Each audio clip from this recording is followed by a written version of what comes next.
gosh. Was I overreacting? I should have just gotten like 5 of these. Wow. That's a game changer. Today we're headed somewhere quite off the beaten path. We really don't know what to expect, but we are up for the adventure. We are headed to Comitan, Chiapas, which is pretty well off the beaten path. Yeah. I don't think it's like a huge tourist destination, but I think these types of trips where we go to somewhere that's, you know, for us, relatively unknown, definitely to us, is exciting because we have no idea what to expect. Yep. Our partners over at the farm we worked with in Chiapas invited us to Comitan to check out the school project they have in Comitan. But you know us, we booked a few extra days to be able to get to know the city and possibly, more importantly, try the food.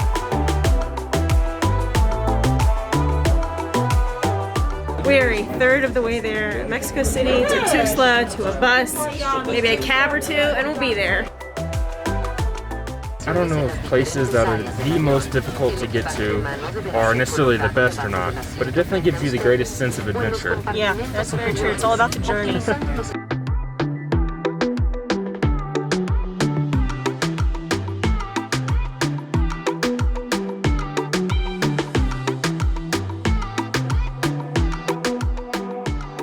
We have made it to the beautiful state of Chiapas. Now we have a 3-hour ride. 3-hour. We're hopeful for 3 hours. 3-hour shuttle ride, or someone's picking us up to take us to our destination of Comitan. Google Maps says 3 hours, but I don't think Google Maps quite has calculated the mountains. I don't think Google's been there. No.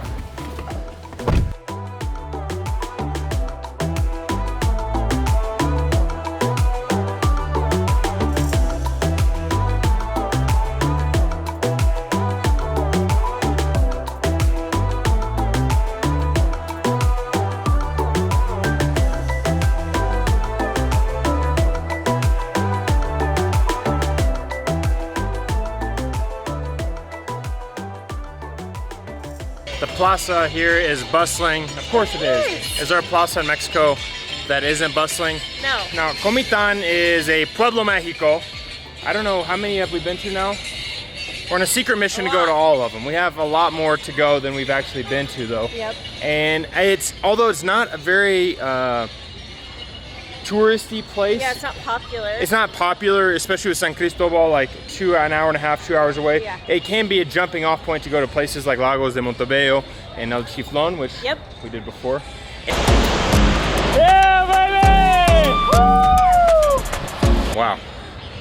Wow. That's a pretty view. Wow. And just first impressions of arriving in Centro is it's much more colonial than like the outskirts, or really just a few blocks away. Didn't look like this at all. But we're on a specific mission here in Comitan. We are looking for comida, comiteca. Is that it? Comitaneca. We're looking for food that is typical of Comitan. Where are you taking us? You've got us hiking all across but this it's got secret in the title, so I feel like, I mean, maybe it's a secret in that like we'll never find it. It'll remain a secret after we leave, but I'm hoping it's worth the trek. 'Cause I feel like every direction we turn is somehow uphill. Para mí, unas tostadas de pollo. Claro. Y también un orden de esos, pero no sé cómo se dice. ¿Es eso? Sí. Y para mí el hueso comiteco Claro. y pan compuesto.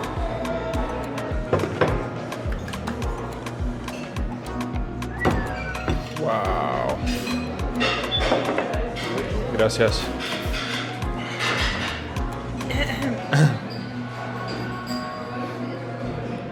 What? We are at Camino Secreto, Sabores de la Región, no, Comida Regional.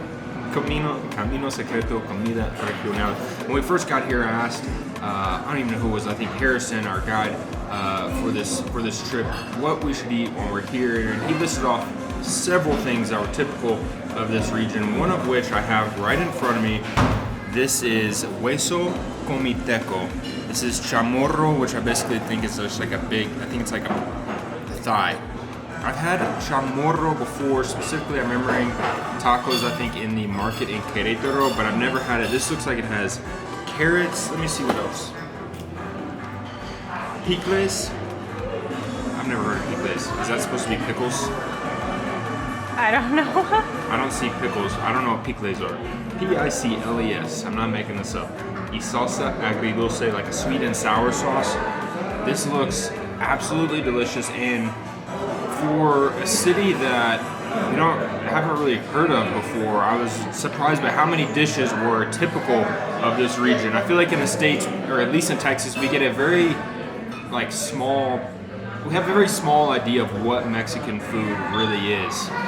And then as we travel Mexico, it's like every region has their own style of doing so many different dishes. It's like Mexican food is so much more than we see in the States.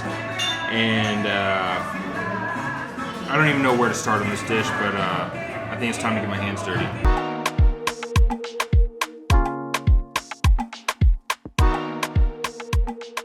That is delicious. It's so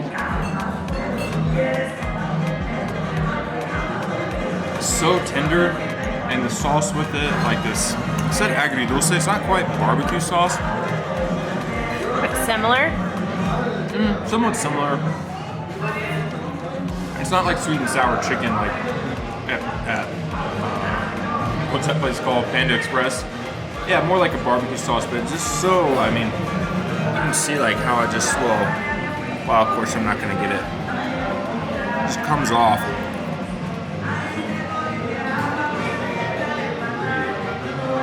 That's very good. Another dish typical of the region and here in Comitan is, believe it or not, tostadas. I don't feel like this is that common. So for it to be one of the regional foods typical of this area, I feel like it must be good.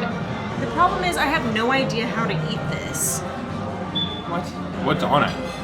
It looks like beans, chicken, the same special carrots that are on Greg's dish, which also makes me think of Querétaro because they put carrots on things. Cucumbers, lettuce, cream, tomato, avocado. It looks fresh. It looks giant. I really don't know. I'm just gonna go for the fork. I know. Oh, come on. I know, I'm a disappointment. How dainty. I know. There's not really anything dainty about this.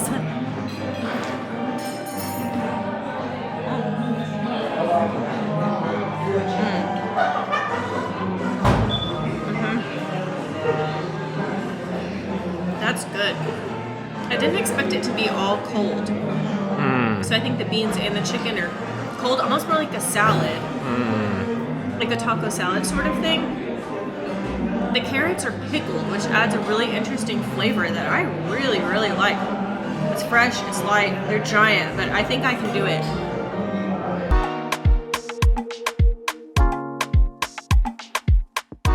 Well, short of picking up the bones and gnawing on it to get the rest of the meat off, I ate every single bite. That was delicious. I was gonna say surprisingly delicious. I wasn't necessarily surprised that it was good, but I'm gonna put this in like, I don't know, top 5 things I've had. Wow. Here's why. I'm biased towards slow cooked meats. So any like barbecue, cochinita pibil, anything slow cooked and tender like this. Hillary said it off camera, and I was thinking as well. It's like reminds me of a roast or a stew, especially in that it had some different carrots and a sauce on there. And since it's something you can't find other places in Mexico, it just makes it that much more special. Very good.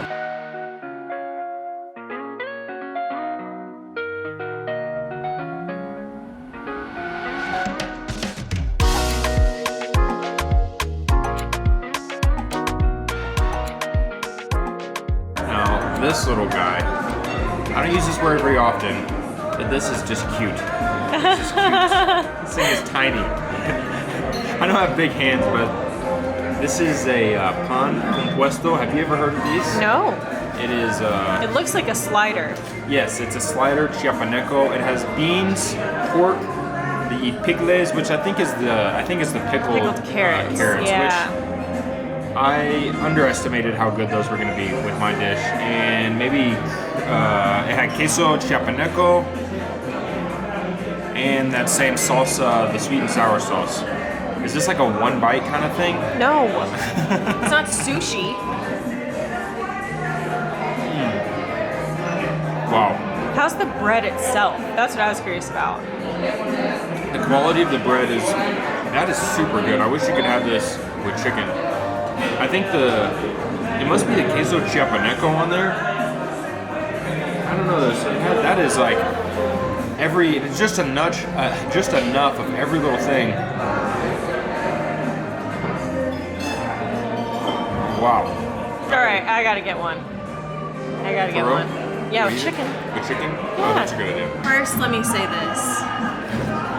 This might be the first time ever I've finished a complete meal. Greg didn't show you guys, but Greg, tell them. She finished it. I did. I finished both of those giant mountainous tostadas. But then the way Greg reacted to this cute, well, it looks like a full-size burger in my hands, cute little slider, I had to get one. So I think it traditionally comes with a different kind of meat, but I got mine with just shredded chicken. Here goes nothing.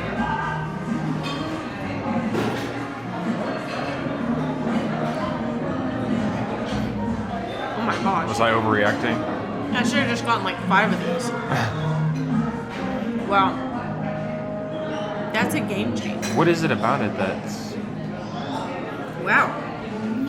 I mean, I feel like it's like the perfect mix of things. It's got a little bit of beans, a little bit of chicken, pickled carrots, whatever the cheese from here is. I get some more. It's like really smooth, buttery kind of. It's creamy. Oh, I think there's the salsa agridulce. Wow, can you turn that off? Good gosh. You guys tried these?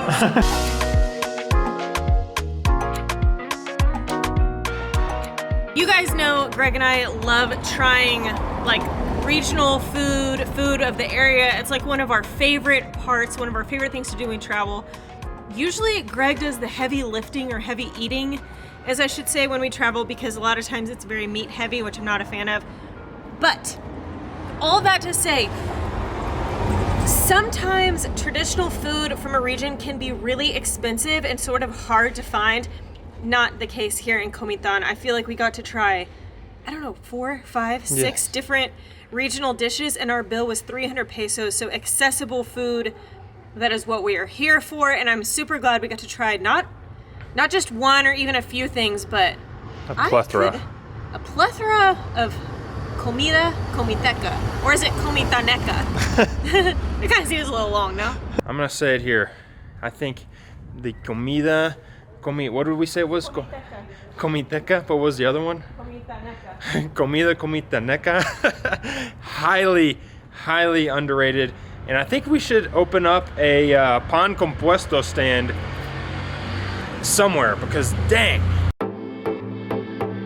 Comitan, Chiapas is actually about 6 hours away from the farm, and we're here for a few different reasons. We're going to sample some different coffees from different harvests, and also Comitan is home to the incredible school Ichthus, which we're going to learn so much more about today. Finally, this is where the dry mill is, which means that this is sort of the headquarters for our coffee once it leaves the farm. And we're going to take you behind the scenes to check out exactly what happens here. We are about to visit the Ichthus school. Am I pronouncing that right? Close. No, do you know how to pronounce it? No. Now, the Ichthus school is, and we're about to learn a lot more about it, but what I know already is that it is basically a private boarding school. And the cool thing, one of the reasons we're visiting this, and really the exceptional part about this, is that the farm we work with was created to financially support the school, which I think, you know. So cool.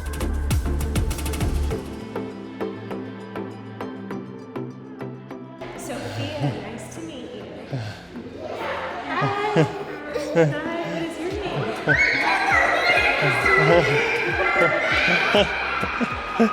If you can't hear the joy on kids' voices to see visitors here, it's truly, I've never felt so special in my life than when little kids run up to you with their arms wide open because they see a visitor.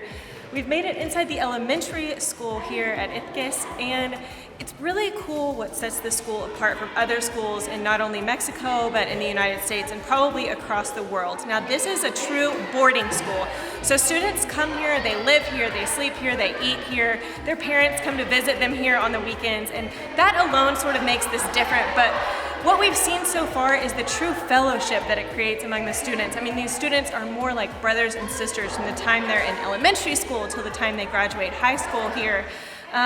It's truly special to see really the impact that this school is making on kids all across Mexico. Students from across the world actually come here, and it costs 1,600 pesos a month to cover everything, and that is, we've been told that it costs several times more than that to support a student here, but after learning that the costs of private schools here in Mexico can cost 3,000, 4,000, 5,000 pesos a month, really the true spirit of this school is incredible in the way that the owners give back, and we're honored to be a part of it and honored to be able to work with a company that is so much more than just a coffee farm.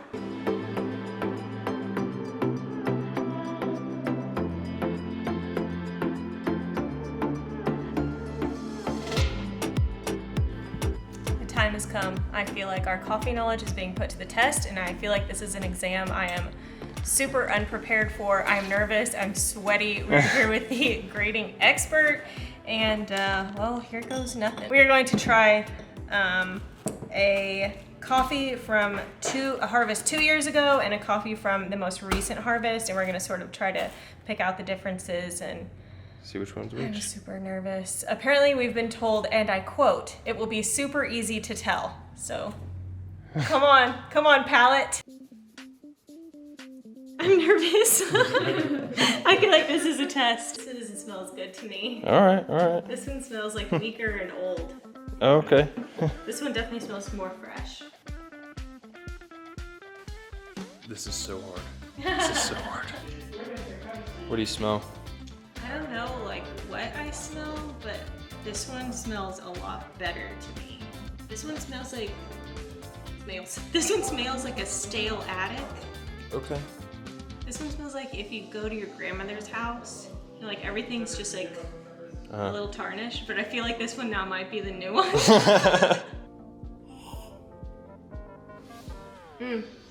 How's that one taste? Like tea. Oh, that's just not good. I do not like that. Okay.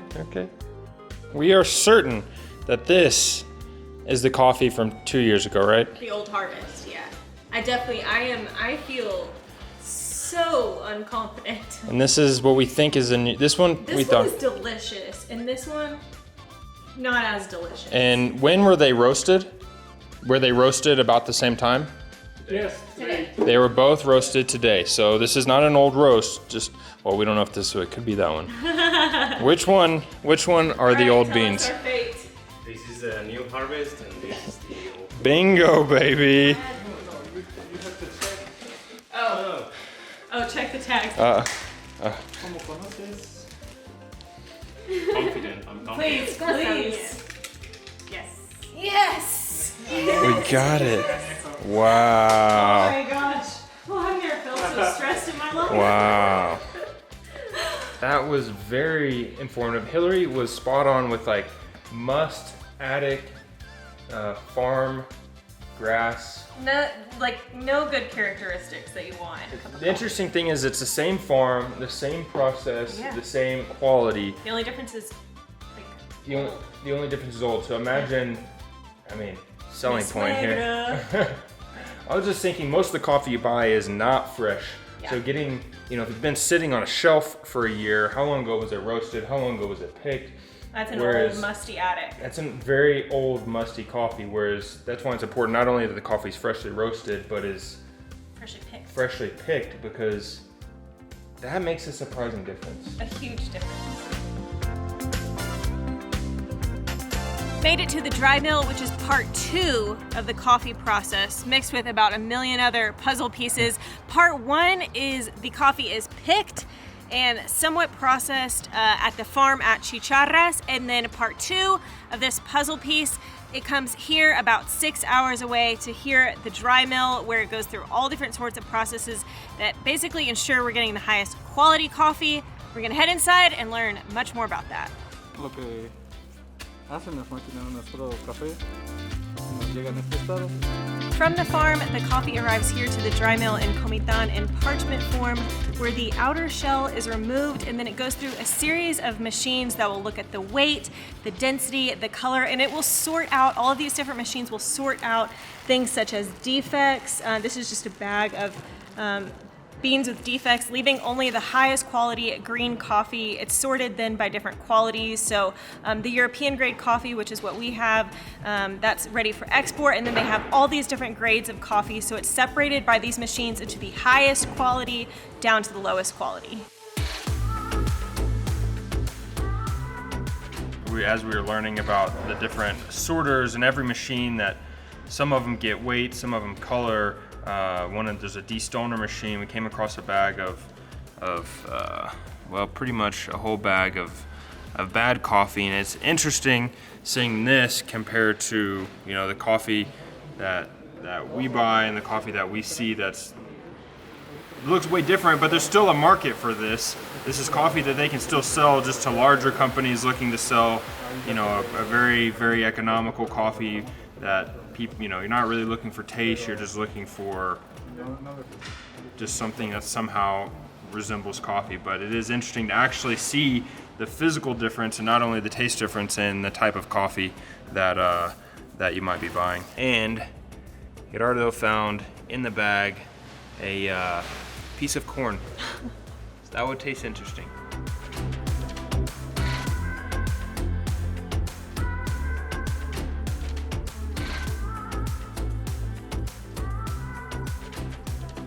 Each one of these bags behind me, I asked just out of curiosity, about 900 kilos. That's like 2,000, that's a ton, 1 ton. And this is an example of good café de primera calidad, and note the difference of that and what I showed you earlier. Wow.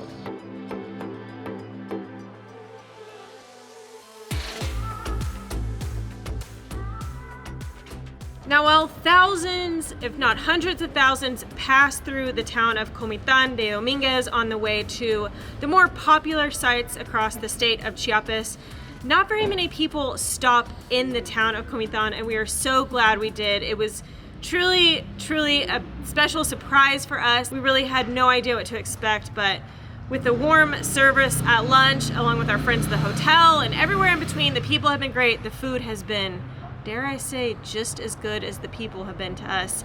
Thank you, Comitan, for a very special surprise. Got bit by a dog.